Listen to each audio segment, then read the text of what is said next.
Opening of breech. Turning motion. On firing of the weapon, solenoid valve along with slave valve supply oil to the hydraulic cylinder of the operating device.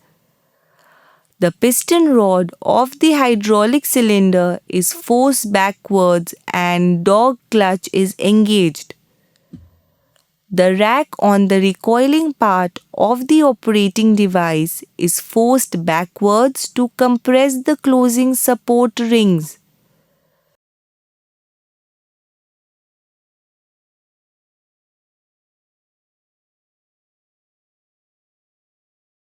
The rack rotates the gearing,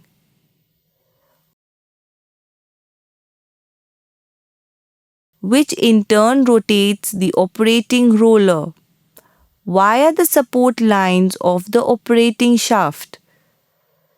The grooves of the operating roller are engaged with the screw roller, which in turn starts to turn the screw to open it.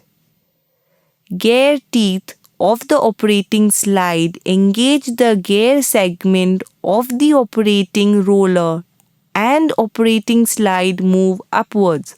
Continued turning of the screw is achieved by the meshing of lower part of the operating slide inside of the screw.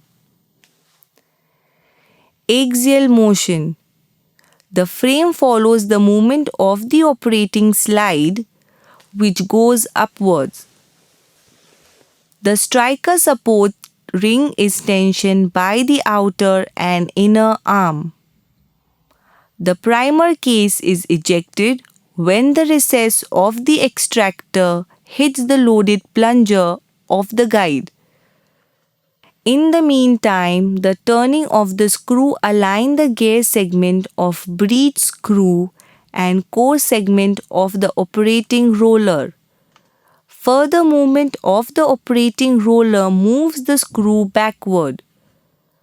At the final stage of the backward movement of the screw, rear plate of the screw aligns with the catch. Rear plate of the screw presses against the plunger of the hatch locking catch and releases it.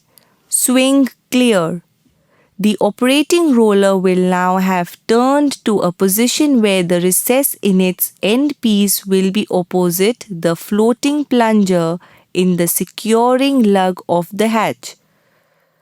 Floating plunger moves in its recess in operating roller, locking it with the hatch, at the same time unlocking the hatch from the breech ring. Hereafter, hatch is free to swing upwards to open the breech screw.